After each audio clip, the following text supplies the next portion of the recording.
Well, I would like to thank Professor Thomas Römer for inviting me to give this lecture. It's always a great honor to be here, and of course, it's always a great pleasure to be in Paris. You know, when we are trying to reconstruct the history of the biblical period, we have two main sources that we can use. One is the biblical research. You know, we have the biblical book, and we can try to find, you know, and reconstruct the history of Judah and of the biblical period through this biblical text. This is the more mature field of research. We have better development of methodologies, and we have a very long tradition of modern research. But when we are looking on the last 200 years, so we have a very slow and gradual progress in all the fields of the research, and we cannot find too many breakthrough studies. We can see always the progress slowly continued all the time.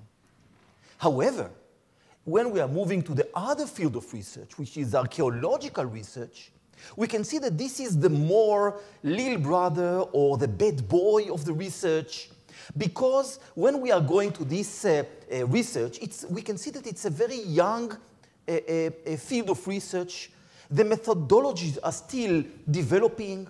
As you can see in this lecture, only when we develop new fields of research and new methodologies of research, we could find a new find that illuminate what we have in Ramat Rahel.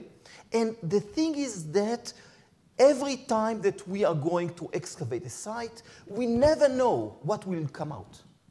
So this is the two main fields, and of course the emphasis is in the last a few years coming more and more to the field of archaeology in order to find new methodologies and new finds that will let us know better the history of the biblical period. Now, if we are moving to Ramat Rahel, so I can tell you that from the first excavation in the site, and as early as the first publications from the excavation in this site, it was clear that Ramat Rahel is an archaeological and historical riddle.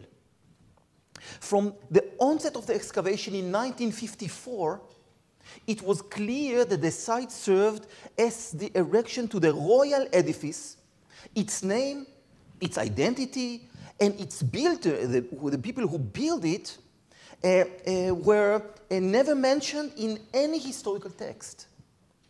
As more as the site was exposed and the architectural layout of the edifice became clearer and more ornamental items of the building were found, it wasn't only the architecture that developed it in this riddle, because hundreds of jar handles bearing stamp impression were found in the site.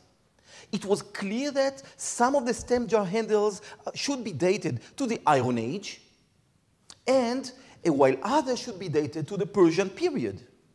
The frequency of the stamp impression is indicative of the importance of Ramat Rahel as an economic and administrative center. The first excavator of the site, Yochanan Aharoni, dated the foundation of the edifice to the late 8th century BCE and associated it with the kings of Judah. This was, he claimed Aharoni, the summer palace of the Judean kings. The edifice was finally destroyed, according to Aharoni, in 586 BCE with the destruction of the first temple period by the Babylonians. Now, while some of Aharoni's suggestions are still valid today, part of his interpretations created other unsolved riddles. Most prominent among these riddles is the riddle of the Ramat Rahel in the Persian period. If the edifice was the summer palace of the Judahite kings and was destroyed and never rebuilt by the Babylonians, How come there are so many stamped jar handles dated to the Babylonian and to the Persian period, where we didn't have kings from the Davidic house? If it was belong to the Judahite kings, to whom it was belong in the Persian period, again, when we didn't have kings in Judah. And it is clear today that during the Persian period, the citadel was even bigger and nicer, again, in the Persian period, than in the First Temple period when Judahite kings ruled in Judah. It should be noted that Aaron himself was aware of the riddle created by his own interpretation of the finds that he published in 1964. And he wrote, and I'm reading here with you, this later citadel and its date are still extremely problematic. The main evidence for its existence is the unusually high number of scene impressions from this period, including stamps of the governor of the province of Yehud. It is clear that the original inner citadel was left in ruins and was apparently used as a dump for the refuse from the Persian citadel. This seems to have been built further to the south, but we were not able to come to any certain conclusions about it. In the lecture today, I would like to put some order into the history of Ramat Rahel, and by doing so, also the history of the province of Judah and the history of the Judahites during the Babylonian and the Persian period. Based on the results of the renewed excavations, the reanalysis of the old excavation, and our very exciting finds from the palatial garden just from the last few months and years, I will demonstrate the importance of Ramat Rahel during nearly 500 years when Judah was under the rule of the great Assyrian and then Babylonian and then Persian empires, and when Ramat Rahel was the main Judahite administrative center of the empires in this province. As will be discussed later, our reanalysis has serious implications for the history of the province of Judah and for understanding the status of the city of Jerusalem and the seat of the governors in the province of Judah. Let's talk a little bit about the site of Ramat Rahel. The ancient tale of Ramat Rahel is located on a prominent summit, about 818 meters above sea level, halfway between Jerusalem and Bethlehem. It is one of the highest peaks in the area south of Jerusalem, an ideal location for a fortress or watchtower in direct control of the road which leads to Jerusalem from the south, as well as of the road that leading to Jerusalem from Bet Shemesh in the west, through the Rephaim Valley, probably known in the biblical period as the Valley of the King.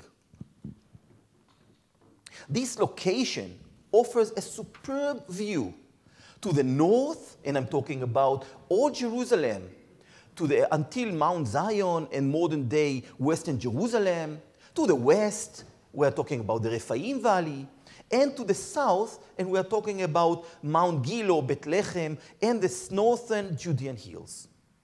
The only strategic weakness of Ramat Rahel is its lack of control on the outskirts of the Judean desert in the east.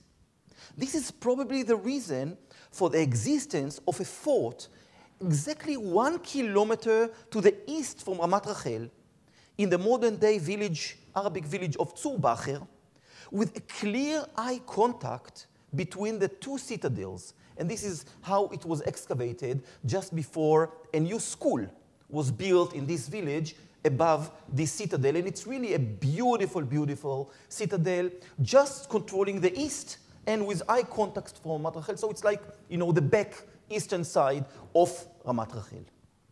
Ramat Rahel has a complete control over the Rephaim Valley with its rich alluvial soil and moderate terraces slopes. This area has been one of the prosperous agricultural districts in the Jerusalem landscape with many terraces and springs vital to the economy of the city and probably should be identified with the biblical Valley of the King. The mountain archaeological data from this area, underscored by the many agricultural installations and small farmsteads found in and around the valley, confirms that those periods during which the Valley of the King flourished agriculturally are the same period during which there was construction in Ramat Rahel, I mean the late Iron Age to the Persian period, with no signs for any hiatus. Now, I just would like to tell you a secret. I hope that you will keep the secret, because only in the last few months, in one of the very important springs in the Rephaim Valley, just near Ramat Rahel, a wonderful water tunnel was discovered leading to this spring. And when we went into the tunnel, it's very long, something like more than 200 meters. Suddenly inside it, we found in the entrance a very nice proto-Aeolic capital, just symbolize the entrance. And you will see in a minute why these proto-Aeolic capitals are so important for our reconstruction and are so symbolic for the status of Ramat Rahel. Now, the first excavation of the site of Ramat Rahel was in around 1930 by Meisler, then Benjamin Mazar, the president of the Hebrew University, and by Shtekelis, and they just excavated some caves near Ramat Rahel in order to let the kibbutz that was built then to have some water pipes leading to the kibbutz. And you can see here Chaim Weizmann, the first president of Israel, to come, visiting the excavation. Between 1954 and 1962, Yochanan Aharoni conducted 5 seasons of excavations, and you can see here the second president of Israel, Yitzhak Ben-Zvi, visiting Aharoni's excavation. Aharoni is here explaining what's going on, and this is President Weizmann. And you can see here that in our excavation, we also have some visits of a president coming to visit us in our excavation. Aharoni found some remains of structures from different periods and belonging to 7 stratigraphical phases. 3 of these stratigraphical phases are important for us because we are talking about Aharoni's stratum 5b, when this is the earliest level and included mainly pottery and other finds under the floor of the stratum. And most importantly, among the finds, there were many jar handles bearing stamp impression with the inscription Lamelech, belonging to the king. Stamp impression indicated that already in this early stage, Ramat Rahel was an important administrative center already in the first stage. Aharoni's stratum, what happened? Many people are looking for me now.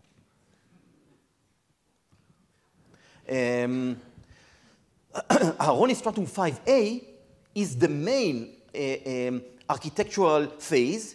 Its erection was dated to the end of the 7th century BCE, and he insisted that the palace, being a Judahite palace, was destroyed in 586 BCE by the Babylonians, leaving only 3 decades for the existence of this second stage. Stratum 4b was dated by Aharoni to both the Persian and Hellenistic period, and it included segmented and poorly built walls, as well as some installations. But the finds from the Persian period, including hundreds of Yehud stamp impression, and it is clear that the walls of stratum 4b cannot be related to such a vivid administrative activity. Again, the riddle of Ramat Rahel.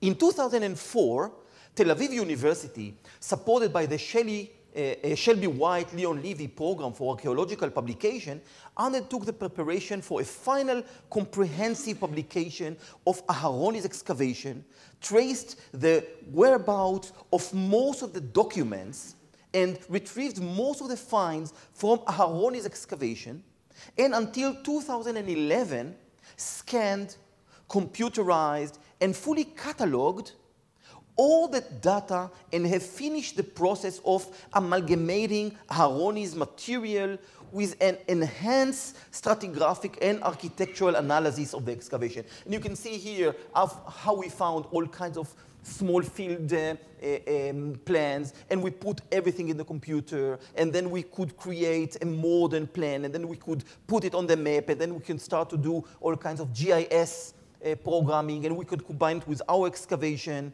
And the publication of this material is very soon to come. It will not be 2013, but it will be very early 2014. The renewed expedition began excavating at Ramat Rahel in 2004 as a joint effort of Tel Aviv and Heidelberg universities. And after a preliminary underground survey in 2004, 6 extensive excavation seasons were conducted at the site between 2005 and 2010. And you can see that in our case, every season has a nice color. And these are the 6 seasons that were excavated with the assistance of hundreds of students and volunteers from around the world. And very large areas were excavated. And now I think that we can understand what is going on in the site. In addition, a comprehensive survey of underground spaces, a survey of agricultural installations in the immediate vicinity, and comprehensive study of the agricultural terraces on the slopes. And we are the first people to actually excavate and well-dated agricultural terraces. Everything was carried out in this season in Ramat Rahel. These are all the excavated area of what we had, and we have a quite clear understanding now of the building phases that we have in Ramat Rahel, and the chronological and stratigraphic picture exposed by the excavation of the renewed expedition at Ramat Rahel. We have 9 different phases of construction and development, and additional phases of destruction and desolation. The earliest building phase at Ramat Rahel should be dated to the late 8th or better to the early 7th century BCE, and the Western Tower is the main architectural structure assigned to this early phase. It was built in the usual technique common to many Iron Age buildings in Judah, wide walls built of mixed fieldstones of varying sizes, all uncut or cut only partially and crudely. This structure probably functioned in building phase 1 as a tower fortress situated at the top of the hill for all to see, controlling the main roads leading to Jerusalem from the south and from the west. To the east of the tower, some other structures from the early phase were built, but they were later integrated in the complex of buildings that composed the edifice of the second building phase. And here you can see, for example, this is archaeology, the floor from the second phase above the wall from the first phase. And the profusion of pottery sherds discovered in the field level beneath the second phase floor dated mostly to the 7th century BCE. So you can see the floor and you can see the field below it. The pottery came together with 19 private and 225 Lamelech stamp impressions. A third of these finds come clearly from stratigraphic context beneath the floor of the second building phase, so it's part of the first building phase.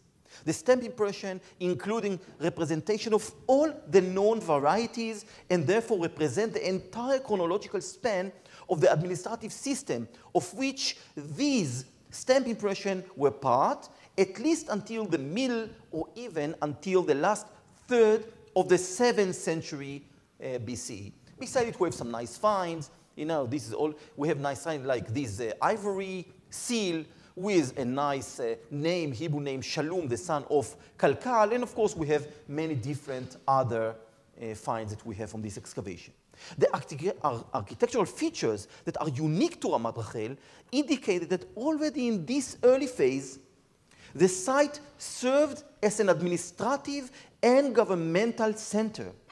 The many volute capitals, the so-called proteolic capitals, as well as a series of small carved stone columns. Yeah, these are the volute capitals. And these are the window balustrades that are, we know them very well. You can go to the Louvre and see many of the ivory, with the model of a woman in the window. But the only place that actually these window balustrades were found is in Ramat Rahel. So we actually have these windows that we found, and all of them should be assigned to this early first stage of building in Ramat Rahel. Even at this early stage, the edifice at Ramat Rahel was unparalleled by any other in the kingdom of Judah.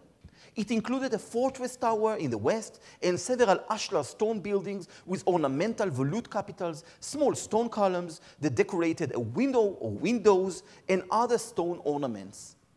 The profusion of stamp impression on jar handles found at the site testifies to its role as a Judahite administrative center for the collection of agricultural products, probably paid as taxes to the Assyrian Empire. The administrative role would grow in importance in the subsequent stages of existence. Now, people can ask, if it's such a unique site, why it's only Ramat Rahel? And I can tell you already now that it's not unique. We know that Assyrians built tax centers, checkpoints, near some of the vassal kingdoms in the area. And for example, we have a real small brother for Ramat Rahel in Khirbet Mudaibi in Moab, not far from the capital of Moab, and we visited there, of course. And the plan of this place is quite similar to what we know in Ramat Rahel. The logic of the location of this site is quite similar to what we have in Ramat Rahel, and this is the only structure in all of Moab that you have proto-early capitals, with the same concept of having the same site, but with different tastes. So different, I would say different person got the instruction to produce these volute capitals, and he produced them in a different proportion. I think that the Ramat Rahel proto-early capitals are better, are nice looking, but maybe I'm not so objective. But this is what we have also there. And if we are moving, this is the parallel between Ramat Rahel and Khirbet Mudaibi in Moab. And if we are moving a little bit, you see that we have the same concept. And if we are moving a little bit to the north, to the citadel near Amman, near Rabat Ammon, the center of the Ammonite kingdom, so there it's a problem to know what's going on, because archaeologically it was not excavated as, this is Mudaibi still. These are the excavation in Mudaibi. But when we are moving to Amman, they found the same pieces of proto-early capitals also in the citadel of Amman. Now in the museum over there, they put it in a little bit weird way. It's standing like this, but it should be like this. So this is why I changed it a little bit like this. And again, we have the same place, the same element also in Amman, but of course, no one found the actual Assyrian citadel. In the second building phase, dated to the last third of the 7th century, or in the early 6th century BCE, an imposing edifice was built atop the mount. And this is when we are moving from the Assyrian to the Babylonian and Egyptian and Babylonian periods of the empires ruling in Judah. The edifice was not destroyed at the end of the Iron Age and was continuously used during the 6th and 5th and 4th centuries into the Persian period, and was even expanded during the Persian period. The palatial compound of building phase 2 was the most impressive structure in Judah, built of ashlar blocks, decorated with volute capitals, with magnificent window balustrade, small limestone stepped pyramid-shaped stones that were in the upper part of the roofs, and other stone ornaments, most of them reused from the early building phase and just continued from this early phase. It was surrounded, and you can see here how it was found. It's 3 different pieces that were put together with nails, and it's really magnificent quality of work. It was surrounded, this is like the construction of these window balustrades. It was surrounded by a magnificent garden, well built, on artificially flattened bedrock. You can see that all the bedrock around was just cut, and they created like a tennis court of the soft limestone. And above it, a large half a meter of soil was just put on it. And it's a clean, beautiful garden soil that was brought from the valley in the area. And large pools and tunnels and channels and gutters and other water installations they put all around this garden. You can see some of the plan here, and you can see, for example, these gutters, you know. And again, when we'll talk about a little bit about the Persian and Babylonian, Syrian, Babylonian, Persian garden, you can see that in this garden you can have all the senses. So they have kind of a waterfall. You know, it's only 40 centimeters, but you can hear the flow of the water. And you can smell the flowers, and you can see the beautiful garden. Beautiful plan. This building phase gave the site its current monumental plan and provided it with a magnificent unknown elsewhere in Judah. Its monumental appearance at this stage was a result of an expression of a general concept of planning, a complex and extensive assemblage of the uniform outline of the plan and the relationship and balance between the different parts and of the quality of building and the extensive complementary infrastructure. To implement the comprehensive planning concept at this stage, significant logistical and operational groundwork was required, alter the shape of the monumental all this natural hill. The new plan, what they've done, they cut all this western side. They just cut the rock in order to make it like a red cube. The rock is kind of reddish. And they just cut it in order to have it like a big cube. Yeah, this is how they created it. And all the rock that they cut in the eastern side, they put as a fill in the western side in order to have not a hill going down, but a flat, huge area that they could build. And they took a hill that is going southeast and northwest, and they just created a palace that is standing exactly east-west. So someone wanted to change the natural nature of the hill and create a new nature that is well planned by men, by people, in order to show all the power of the people that were around this thing. So you can see how they took this natural hill, they cut all the rock to the western side, they took all the material to the eastern side in order to have this flat area that on this flat area they can build a palace. So when you're going down the slope, so the field is going more and more in order to have at the end a flat area on a hill. So it's really unbelievable attempt to just control the nature, the natural nature of the area and change it in order to have a new plan. And then they can build this huge courtyard at the center of the palace. And of course, to the east, to the western side, they have the structure very, well, can be very well shown to all the people that are going from the west with the garden in the western side. And inside it, all this beautiful area was just exposed, with the courtyard, with the garden, and all the buildings. Now, when we are going to talk about the garden, so you can see that the garden was built around the western part of the palace. And if I'm just taking part of the garden that was well excavated, so I'm just showing you this area of the garden, so you can see that they just lowered the bedrock from all the direction, making it lower and flat. All the area was just flat, again, like a tennis court. Above it, half a meter of very, very good soil. Everywhere that we excavated, we found the same situation of flat bedrock, and above it, this soil. Everywhere you can see here some Roman graves that were cut into the soil and to the ground, but again, it's later that came into it. And then inside it, you have many beautiful installations, like this big, big, big pool, like these gutters, yeah, like tunnels that you can go and bring water from below on different places. This is another pool that we excavated. This is another side of this pool. And the garden is maybe the most important area that we excavated. Now I want to tell you a few things about garden in the ancient Near East. We know that there were a very important subject of gardens in the Assyrian, Babylonian, Persian periods. For example, in these Assyrian presentation of gardens, you can see that you have the palace.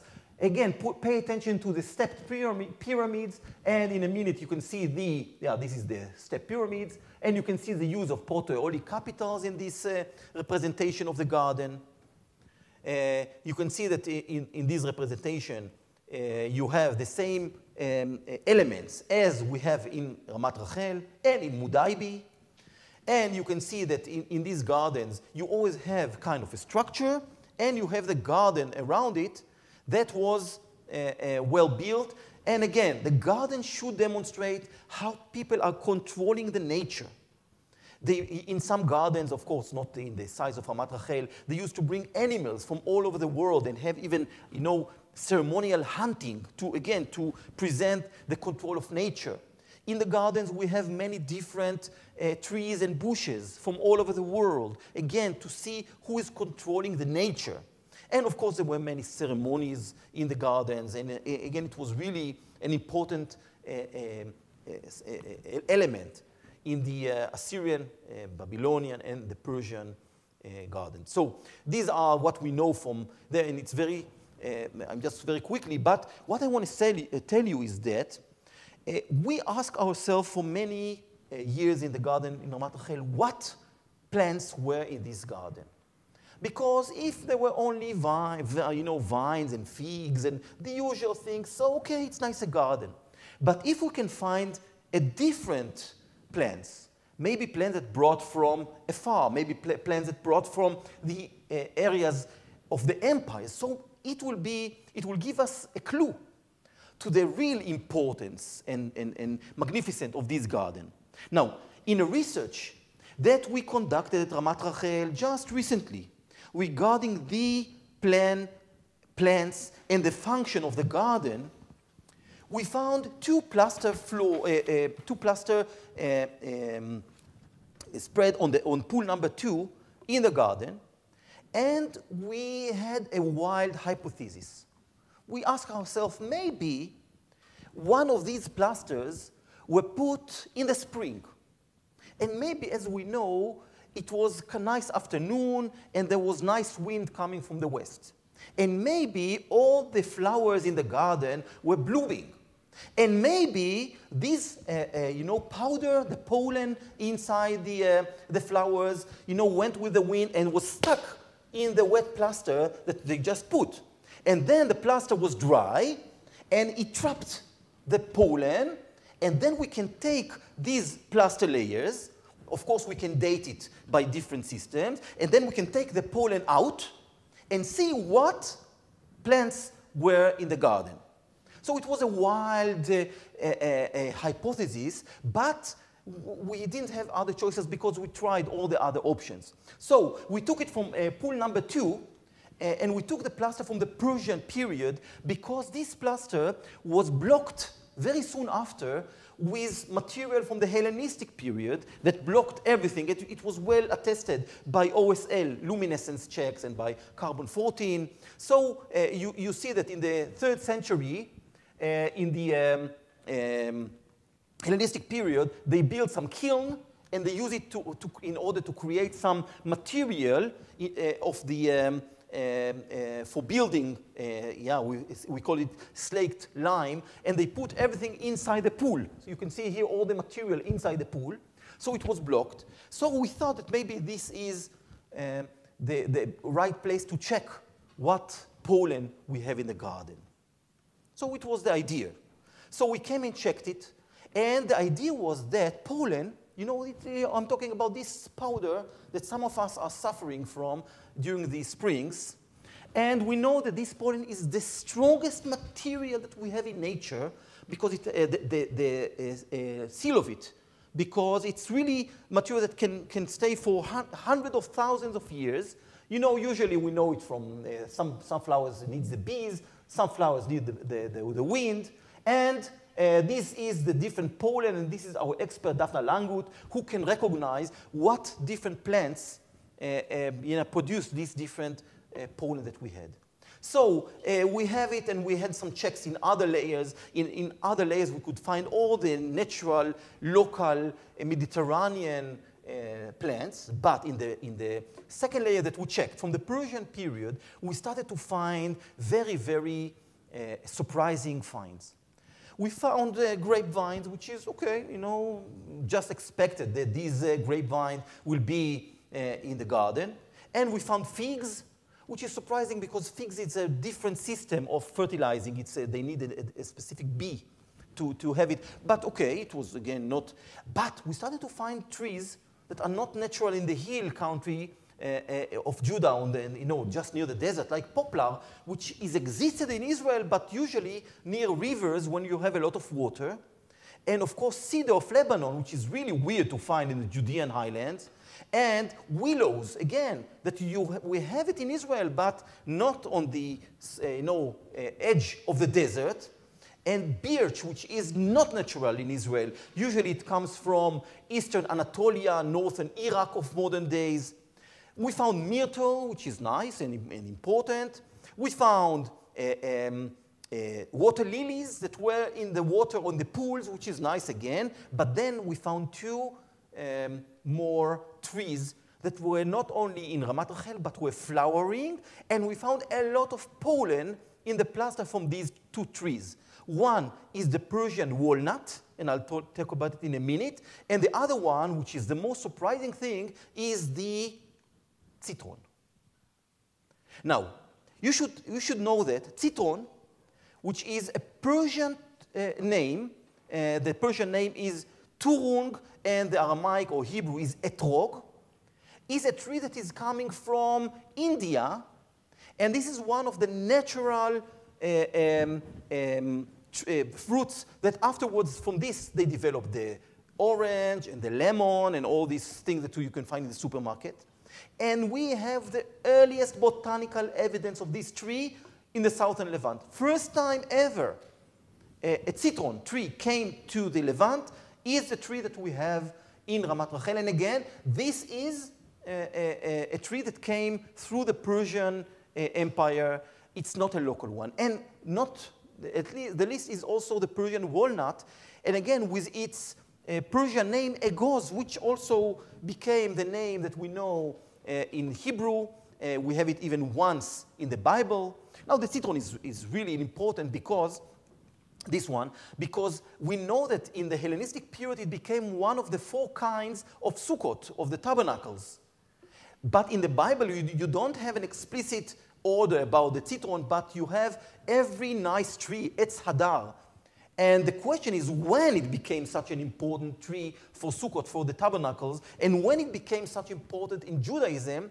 We know from that in the time of Alexander Jannaeus, when it was a tabernacle holiday or feast, and Alexander Jannaeus did something that the Jews in the temple were very angry, so they threw, according to Josephus Flavius, they threw on him citrons.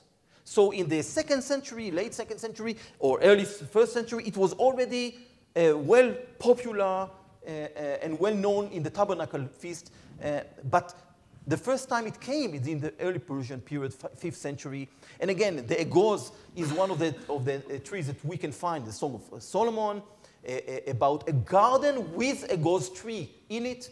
And we have, of course, the cedar of Lebanon, which is a very symbolic tree. And you cannot find many living trees, of cedar in the area of Jerusalem, and the birch and other trees. So we could start reconstructing all the different trees in the garden of Ramat Rahel and think about what was this garden and what was its function, and to see all the different things that they brought to Ramat Rahel by the Persians. This is an important indication that although the garden was first created during the late decades of the 7th century BCE, it was still flourishing during the Persian period, and this second layer continued to exist through the 6th century, the Babylonian period, and to the Persian period. It is probably that the trees that we identified were planted at the garden only at the Persian period, in the later time of the building phase 2, or even in building phase 3. The understanding of the chronology of this building phase is crucial for the correct reconstruction of Ramat Rahel in the Persian period, because we know that the second building phase was built in the very late 7th century, and this is because we don't have only pottery below the floor, but we are looking for things that we don't have below the floor, and what we don't have below the floor is these rosette stamp impressions that are very popular at the end of the 7th and during the early 6th century, and we have hundreds of these in Ramat Rahel, none of them under the floor or inside the second phase. So all of them are above the floor of this second phase, and this is a very clear indication that this second phase with the garden was built in the very late First Temple period, when Judah was under Egyptian, or even better, under Babylonian rule. In relation to this, it is also important to point out that we have no sign of any destruction of this second phase, and there is a clear continuation from the second to the third stage of the phase 3 that continued to the Persian period. Now, in the Persian period, we have continuation of all the structure from the second phase with an addition of another part of the structure belonging to the Persian period. And what we found there is a huge part of the building that was well built in a very new technique that we didn't know before. It's a huge constructional tunnels that in them huge walls were built. You can see how these walls were additional to the structure from the second stage. And in them, we have very nice water tunnels that lead the water to some other reservoirs. And all of this was around the main and very impressive water pool that was in the center. So all this structure was built around huge water pool that we excavated, and it was built in a very new technique that we didn't understand, and we have no parallels before in Judah, that everything was mixed with a lot of plaster, like a cement. Between all the stones, we have a huge cement layers that were built, and again, we know of no parallel to this building technique. This is maybe the only indication that we have for buildings in the Persian period with technique probably that was brought from Persia and built in Ramat Rahel. And this is, everything was around this water pool that was in the center. This is the water pool that we excavated some of its corners. And this is how it looks. This is what we have from the third phase. Yeah? This is how it looks. Now I'm moving to the main find from this area, and this is the Yehud stamp impressions. Out of a total of something like 650 Yehud stamped jar handles from the Persian period that we know today, 2/3 were found in Ramat Rahel.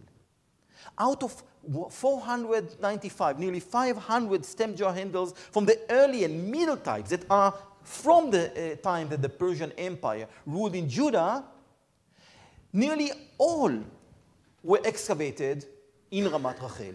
This data is a clear indication that during the Persian and early Hellenistic period, the edifice at Ramat Rahel was used in an administrative governmental capacity for collecting wine and oil jars, probably as part of the levy that Judah had to pay.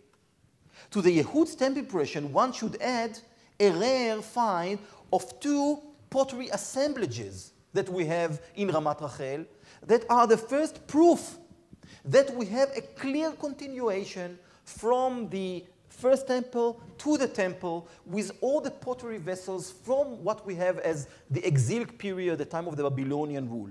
I just show you a pit that excavated during many years of excavation. And in this pit, we have complete set of many jars and other pottery dated to the 6th century with a unique stamp impression of the lion type with some private Aramaic Hebrew stamp impressions. And in here, we excavated very slowly. Everything became together in the restoration room. This is the cut of this pit. We collected all the pottery that was inside it. We brought it to the restoration room. And everything was just built again. And we have hundreds of clay vessels, well dated to the 6th century, and with a lot of stamp impressions, again, dated to this period.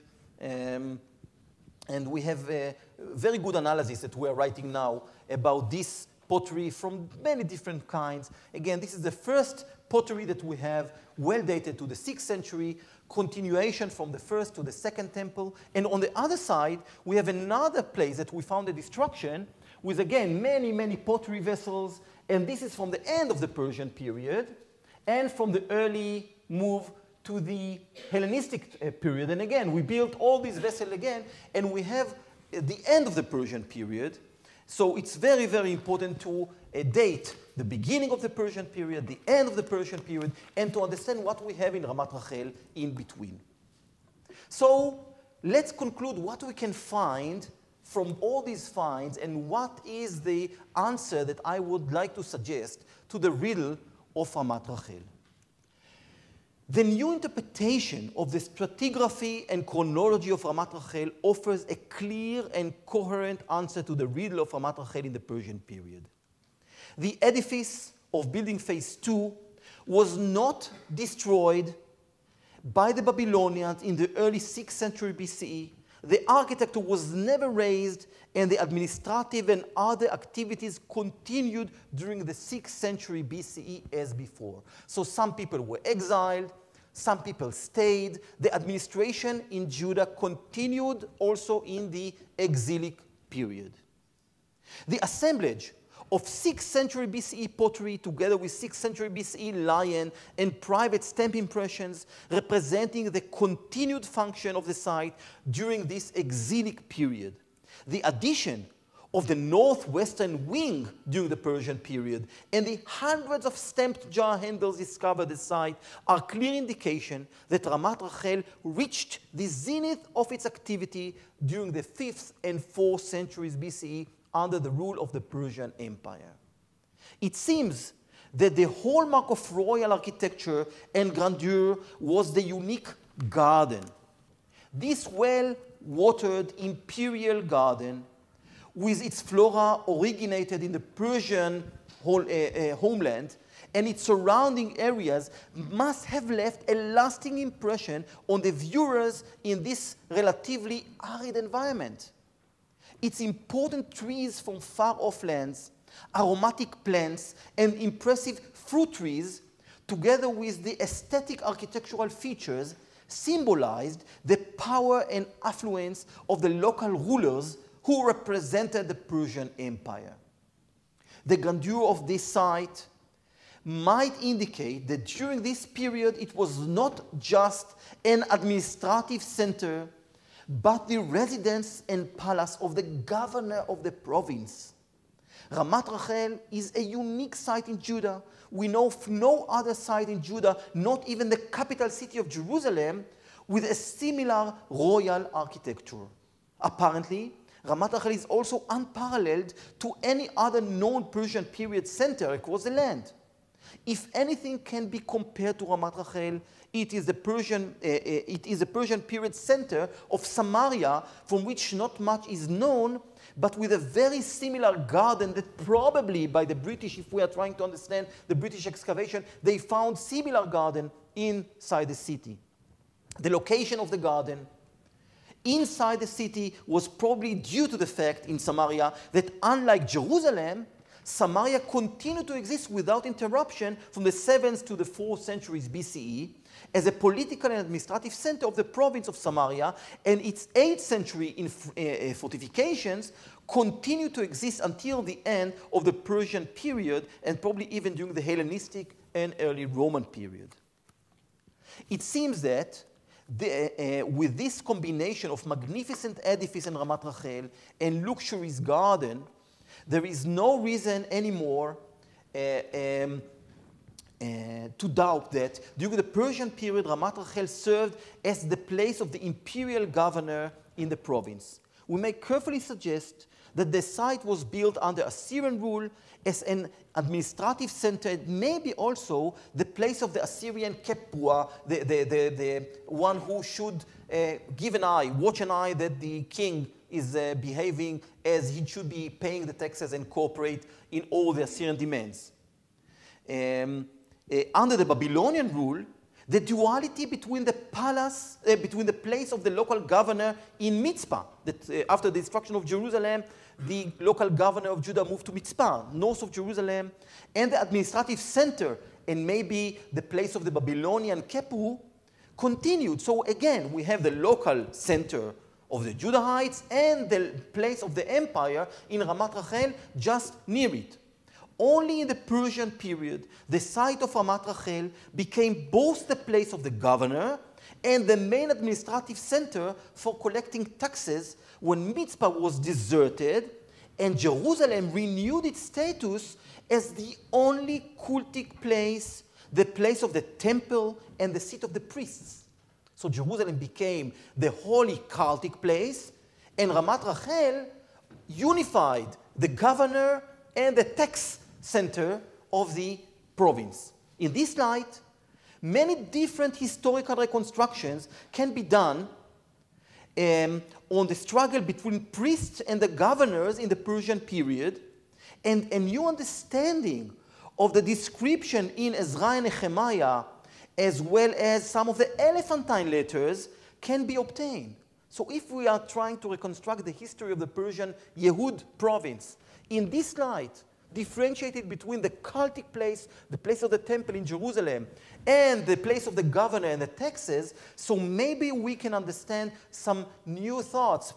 I'll just give you one example. In one of the letters of the Elephantine, the people from the Jews that are sitting in Egypt are writing a letter, and the letter is to the governor of Judah and to the priest who is in Jerusalem. So maybe when we'll start thinking about things like this, we can have some different reconstructions of the history of Judah and the Judahites in this important place when many of the biblical material parts were written, edited, and in such an important era in the history of Judah. So if we are correct in this case, so we have many interesting ideas to improve our history. And as I started at the beginning, if we're trying to reconstruct history, we have the biblical material. But we have surprising discoveries that can change everything that we know about it. And even, for example, to go back from these understandings and go back and read Nehemiah chapter 5, and when the governor is describing how he is hosting so many people, I cannot imagine that this is in Jerusalem. And Ramat Rahel is a very good candidate for such a thing. And again, we can continue to reconstruct the different areas that we have inside the province of Judah. And for each area, we can think what was the center and what was the function. But in this case, I think that we can leave it for some other lectures or for some other papers. And I want to thank you very much.